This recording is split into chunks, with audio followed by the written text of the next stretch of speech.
The planet Nexer 7 was a forgotten place. It sat at the edge of known space, far from trade routes and far from help. The mining companies had left years ago when the ore ran dry. They took their workers, their machines, and their hope.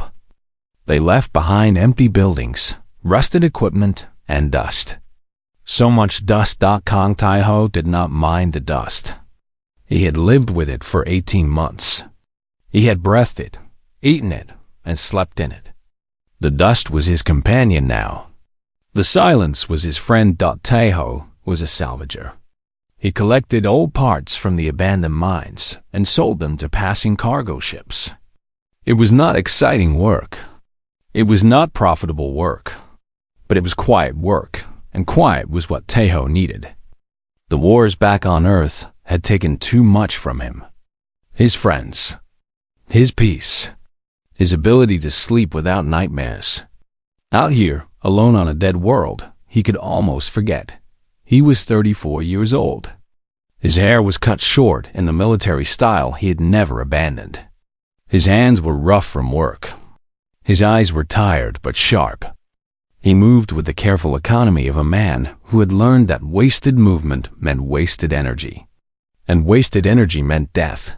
On this particular evening, Taiho was repairing a water recycler when his communication unit crackled to life.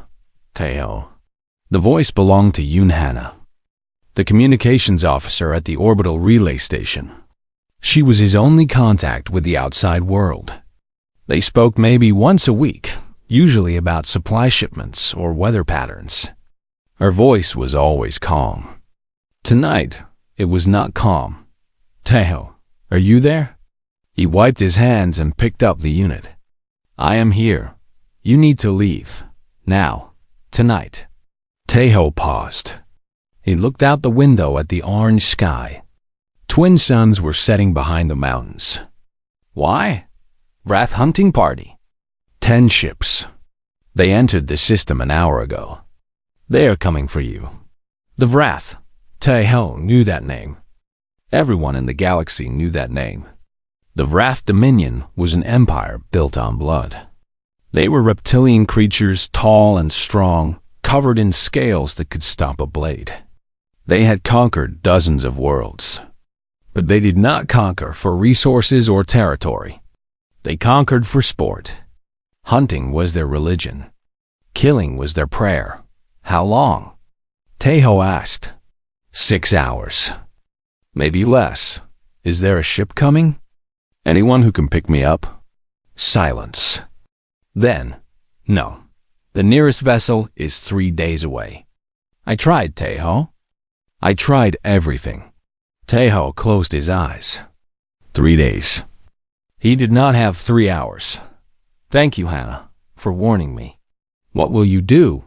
He opened his eyes and looked around his small shelter. Tools, supplies, weapons he had hoped never to use again. I will manage. Taiho, these are elite hunters. 10 of them. This is not a raid. This is an execution. I understand. They classify humans as soft prey. Easy kills. They send their beginners to hunt us. I know. But they are not sending beginners. They are sending their best. Why would they send their best for one human? Taiho had no answer. Perhaps they were bored. Perhaps they wanted to test a new hunting ground. Perhaps some Wrath commander had decided that Nexer 7 would make a fine trophy dot. It did not matter why. They were coming. After Hana cut the transmission, Taiho sat in the growing darkness for a long time. He thought about running. He could take his ground vehicle and drive into the deep desert. He could hide in the canyon lands. He could burrow into one of 1,000 empty mine shafts. But the Wrath had scanners. They had heat trackers. They had centuries of experience hunting prey across every terrain. Running would only delay the inevitable. Taiho remembered his training. He remembered the cold mountains of Korea, where his sergeant had taught him to survive. He remembered the words that had kept him alive through 3 wars. You are not the strongest. You are not the fastest. You are human. You will survive because you will endure what others cannot. You will win because you will refuse to lose. He stood up. He began to prepare. Over the next 5 hours, Tejo worked without rest. He mapped escape routes through the mining tunnels. He placed explosives at key points. He set traps using mining equipment and salvaged wire. He prepared decoys using chemical heating units that would mimic human body heat.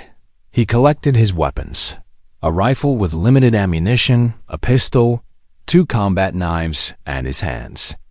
His hands had killed before. They could kill again.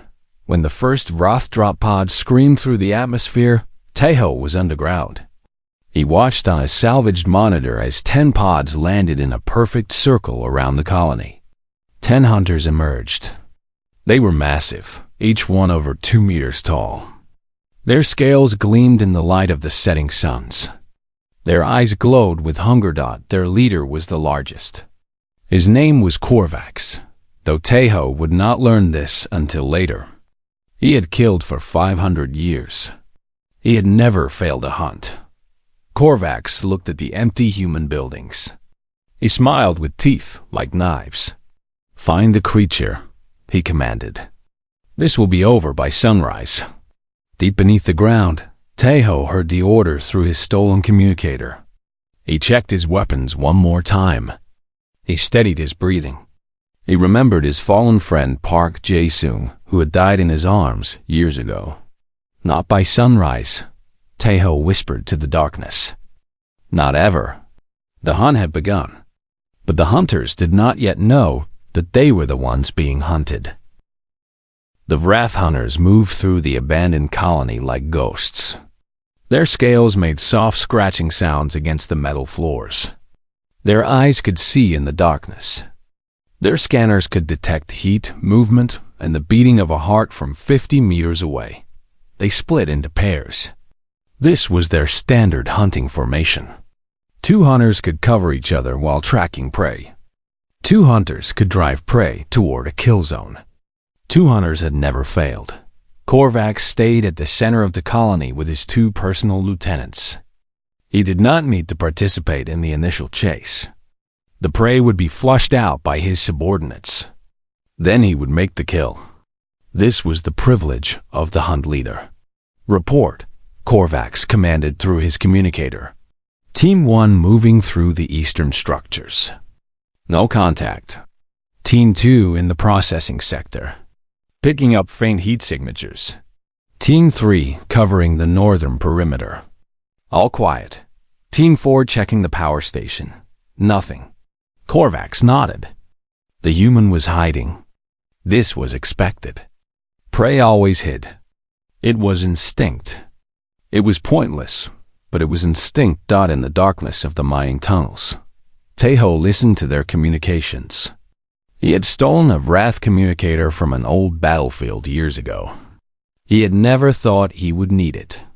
Now it was keeping him alive. Team 2 had found his decoys. Good. Tejo had spent weeks learning the tunnel system beneath the colony. He knew every path, every junction, every dead end. The tunnels connected all the major buildings. They were his roads now, his highways through the dark. He moved silently toward the processing plant. His breathing was slow and controlled. His footsteps made no sound. In the Korean military, they had called him the Ghost. He had hated that name then. Now he embraced it. The 2 hunters of Team 2 entered the processing plant. Their names were Vrex and Tonek. They had hunted together for 200 years. They had killed thousands of creatures on dozens of worlds. They were proud. They were confident. They were dead men walking. "Heat signature ahead," Rex said. "Strong reading. The human is in the main chamber." Tonek smiled. "Stupid creature." It trapped itself. They entered the main chamber. It was a large room filled with old machinery. Pipes ran along the ceiling. Catwalks crossed overhead. And in the center, sitting on a crate, was a small device glowing with heat. Rex stopped. "What is that?" Tonek scanned it. chemical heating unit. It is not the human. Behind them, heavy doors slammed shut. The sound echoed through the chamber like thunder. Vrex spun around and fired at the door. His plasma rifle left black marks on the metal, but did not break through. "We are trapped." "Calm yourself," Tonek said, but his voice was not calm. "We will cut through. Our blades can." He never finished the sentence. Tejo had spent 2 days preparing this room. He had sealed the ventilation. He had rigged the doors to close remotely. He had filled the space above the ceiling with unrefined mining gas, a byproduct of the old ore processing. The gas was invisible. It was odorless to Vrath's senses, and it was extremely flammable. From his position in the tunnel below, Tejo pressed a button. A single spark. That was all it took. The explosion shook the entire colony.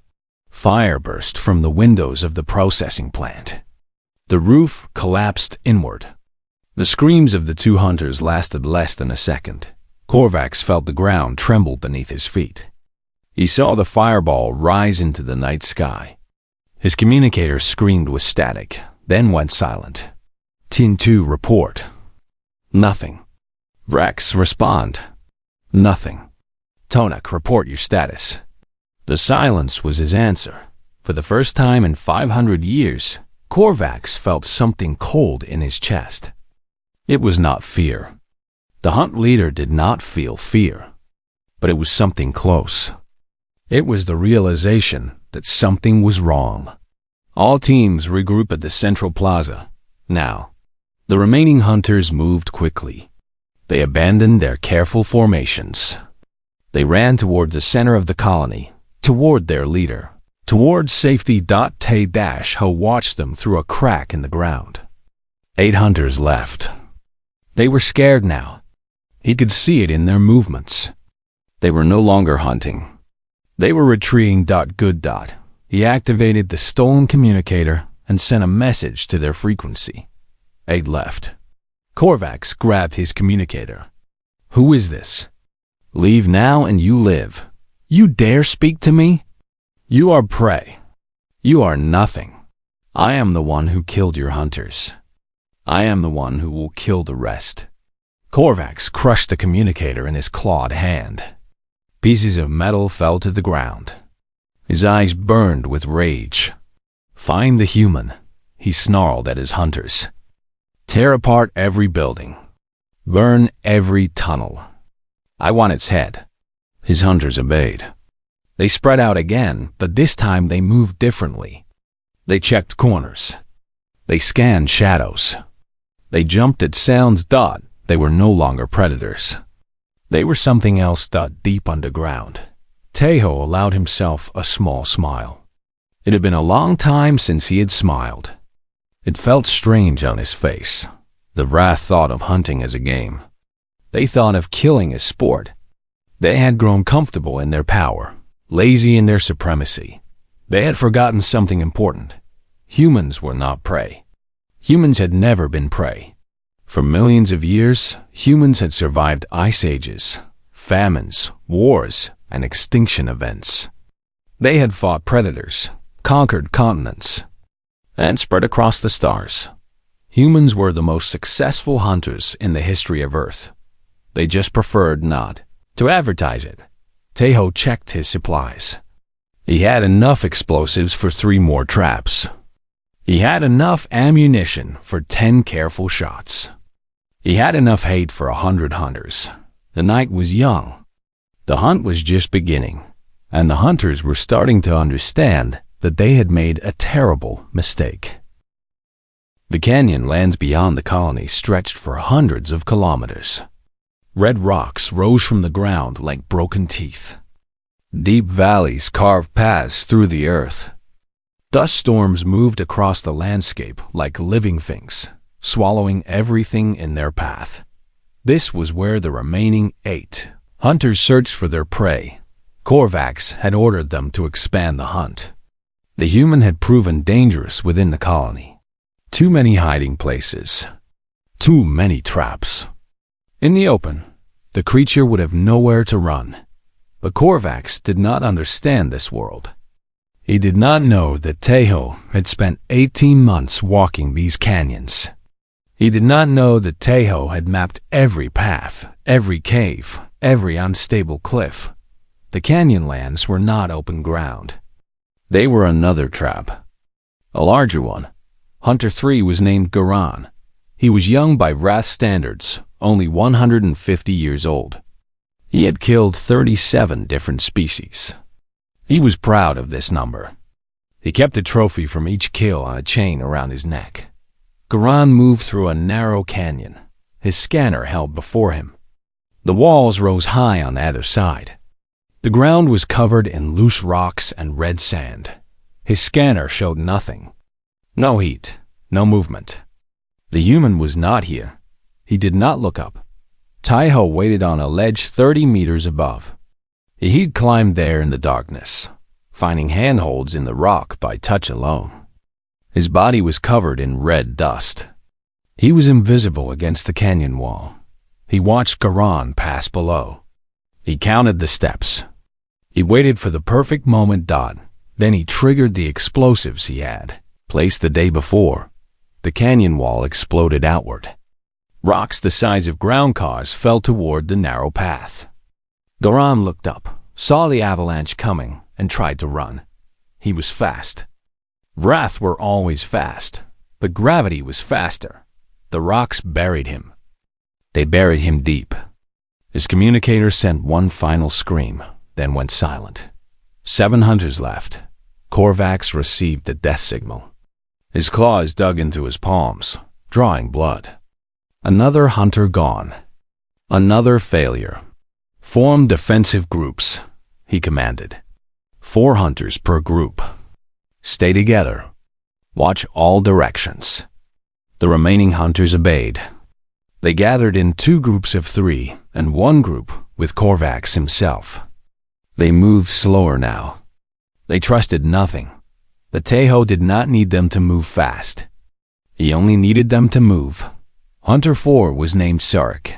He was the best tracker among them. He could follow prey across any terrain. He could smell fear from a kilometer away. Sarek led his group through a wider canyon. The dust storm was growing stronger. Visibility dropped to 20 meters. The wind howled like a wounded animal. "I have a scent," Sarek announced. "The human passed through here, recently."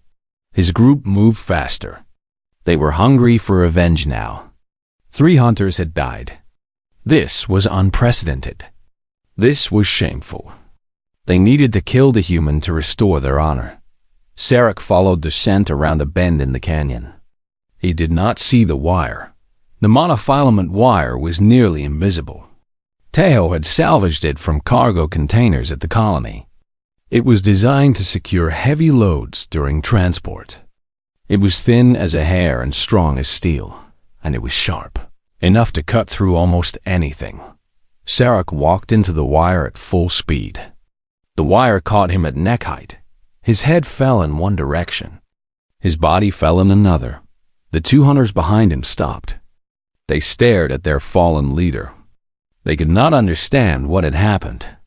One moment he was alive. The next moment he was in pieces. Tejo was already gone. Moving through the storm. Preparing the next trap. 6 hunters left. The dust storm lasted for 3 hours. When it finally passed, the hunters regrouped at the edge of the Canyonlands. They were tired. They were scared. Some of them had never felt fear before. They did not know how to process it. Korvax stood before them. His eyes were cold. His voice was steady. 4 of us are dead. 1 human has killed 4 elite hunters of the Wrath Dominion. This is not possible. This should not be possible. The human is not normal, one hunter said. It knows this land. It uses it against us. Then we stop chasing, Korvax decided. We defend. We return to the colony. We fortify a position. Let the human come to us. This was the first time in history that Wrath hunters had chosen defense over attack. It was a moment that would be recorded in their archives. It was a moment of shame, but it was also a moment of survival. And Korvax had not lived for 500 years by being proud as the hunters retreated toward the colony. Tejo watched from a distant ridge. He sat in the shadow of a rock, eating a protein bar, conserving his energy. He remembered a lesson from his training. His sergeant had been a hard man, old and scarred, who had fought in wars most people had forgotten. In any fight, the sergeant had said, there are two types of warriors. There are those who fight to win, and there are those who fight to not lose. The first type will take risks. They will make mistakes. The second type will be patient. They will wait. And in the end, patience always wins. Tejo was patient. He had been patient his entire life. He finished his protein bar. He checked his weapons. He started moving toward the colony, taking a different path than the hunters. The night was half over. 6 hunters remained by morning. There would be fewer. Tejo did not smile this time. There was no joy in what he was doing. There was only necessity, only survival. He thought of his friend, Park Jae-sung, who had died in his arms during an ambush years ago. Jae-sung had been the brave one, the fighter, the one who charged forward. Tejo had always been the careful one, the planner, the one who stayed back. Jae-sung had died a hero. Tejo had lived as a ghost. Now the ghost was hunting, and the hunters were learning what it meant to be prey. The main refinery was the largest building in the colony. It was built of thick metal walls. It had only 2 entrances. It was designed to contain explosions from the ore processing. It was, the hunters believed, the perfect defensive position. The 6 remaining Vroth fortified themselves inside. They set up sensor perimeters around the building. They placed guards at both entrances. They created overlapping fields of fire that covered every approach. Korvax stood at the center of the refinery floor, surrounded by his remaining hunters. They were the elite of the Wrath Dominion. Each one had killed hundreds of prey across dozens of worlds. Together, they had never failed a hunt. Until now. The human cannot breach this position, Korvax announced. We have superior weapons. We have superior numbers. We will wait here until dawn, then call for extraction. The hunt is over. We are abandoning the hunt? One hunter asked. There was disbelief in his voice. Shame. We are surviving, Korvax said. A dead hunter kills nothing. We will return with 100 warriors. We will burn this world to ash. And we will find the humans' bones in the rubble. The hunters nodded. This was acceptable. This was logical. They did not know that Tejo was already inside. He had entered through the maintenance tunnels hours ago, before they even arrived. He had hidden himself in the darkness above the ceiling, in the network of pipes and ducts that ran through the building. He had listened to their plans. He had watched their preparations.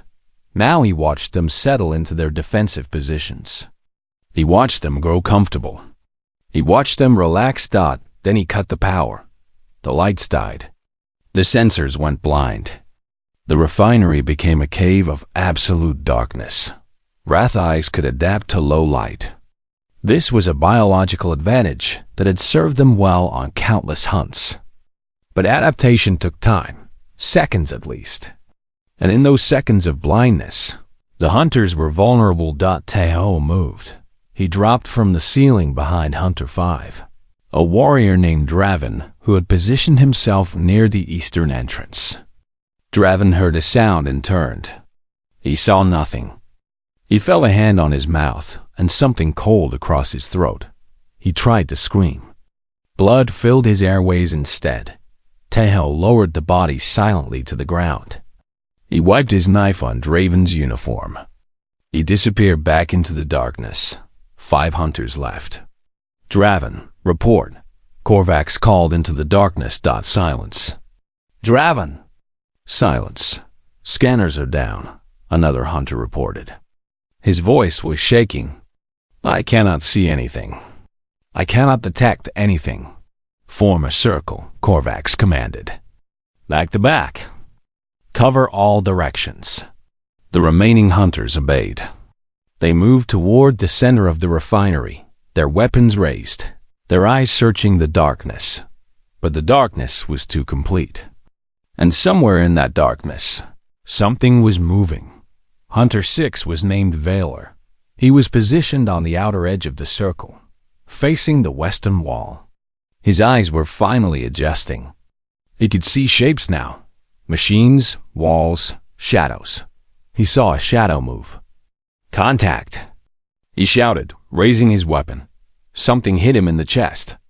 He looked down and saw the handle of a blade sticking out from between his ribs. His own blade. Taken from his belt so quickly, he had not felt it. He fell. 4 hunters left. Panic began to spread. The hunters broke formation, firing their weapons in all directions. Plasma bolts lit up the darkness in brief, terrible flashes. Machines exploded. Walls melted. The air filled with smoke and the smell of burning metal. Hunter 7 was named Korak. He was young and scared. And when he saw a shape moving in the darkness, he fired without thinking. His shot hit Hunter 8 directly in the chest. Hunter 8 fell dead before he understood what had happened. Korak stared at the body of his companion. He had killed him. He had killed a brother hunter. No, he whispered. No. Korvax grabbed him by the throat. You killed Thresh. You killed one of our own. I saw something, Korak sobbed. It was there. It was right there. It is not human. It cannot be human. It is something else. Something worse. Korvax looked at the young hunter. He saw the fear in his eyes. The complete, total fear of a creature that had never been prey before. Korvax drew his blade and cut Korak's throat. Coward, he spat, letting the body fall. 2 hunters remained. Korvax and his lieutenant, a veteran named Horak, who had fought beside him for 3 centuries. My lord, Horak said, we must leave, now. Korvax wanted to argue. He wanted to stay and fight. But he looked around the darkness, at the bodies of his hunters, at the blood pooling on the floor, and he knew Horak was right. They moved toward the eastern entrance. Stepping over bodies, weapons raised. The door was open. The night sky was visible beyond. Freedom was 10 meters away. Something landed in front of them. It was the human. Tejo stood in the doorway, silhouetted against the stars. He was covered in blood. His clothes were torn. He held a knife in one hand and a length of chain in the other. He looked at them with eyes that held no fear, no emotion, only patience. 3 left, Tejo said. Korvax raised his weapon and fired. Tejo was already moving. He rolled to the side, the plasma bolt passing so close it burned his shoulder. He came up running, not toward them, but into the shadows of the building. After him. Korvax roared. They chased. Through the refinery. Through the tunnels. Out into the colony proper. The human was always ahead, always out of reach, always leading them somewhere. Finally, he stopped. The landing pad. Where their ships waited. Tejo turned to face them. Dawn was breaking behind him. The first light of the twin suns painted the sky in shades of red and gold. End of the line, he said. Korvax smiled. Yes, yours. In the distance, Tejo's communicator crackled. Yunhana's voice. Tejo, what is happening down there? He did not answer. He was watching the hunters, waiting for them to make the first move. Tejo? Silence. Then, I am finishing it. The landing pad was a flat circle of concrete at the edge of the colony. 10 drop pods sat in a perfect ring, each one capable of carrying a hunter back to the orbiting ship. They were escape. They were survival. They were 20 meters away. Tejo stood between the hunters and their ships. He was wounded. His left arm hung at an odd angle. His face was cut. His shoulder was burned from the plasma bolt. He had not slept in over 30 hours, but he was still standing. Korvax studied the human.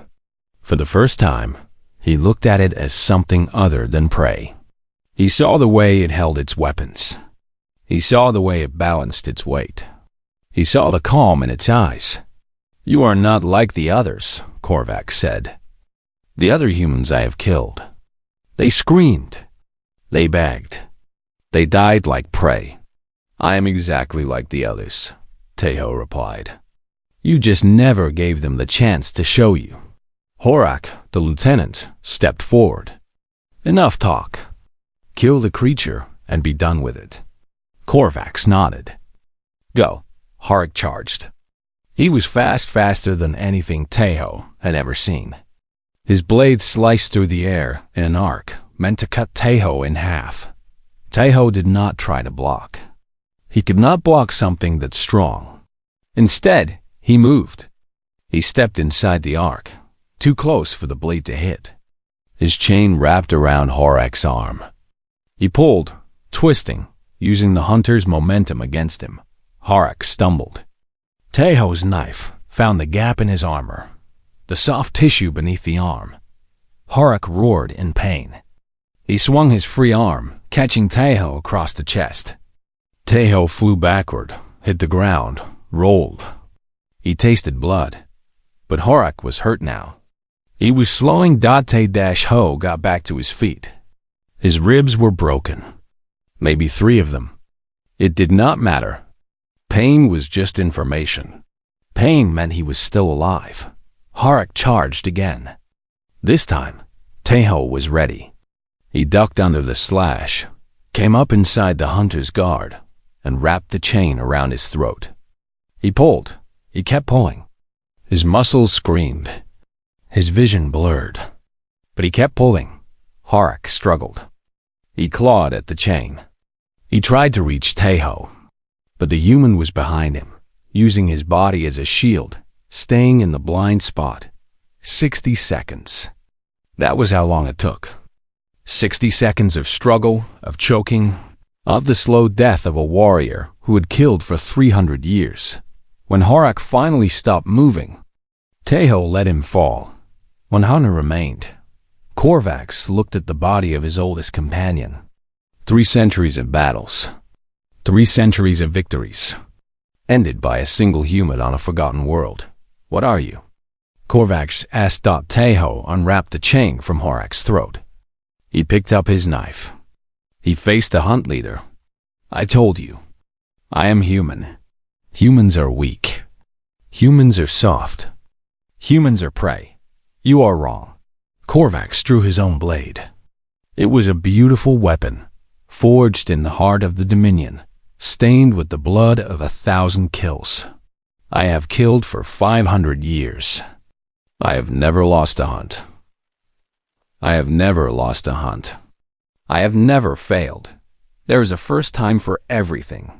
They circled each other. The twin suns rose higher. Light spilled across the landing pad.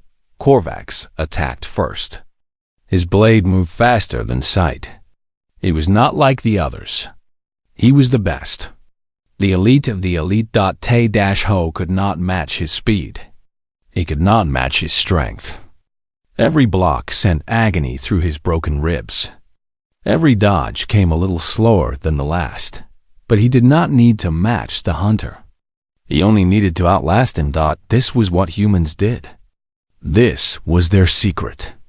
They were not the strongest species. They were not the fastest. But they could endure what others could not. They could keep going when their bodies should have failed. They could push past limits that other species did not even know existed. Persistence hunting. That was what the scientists called it. Millions of years ago, humans had hunted prey by simply following it. Walking, running, for hours.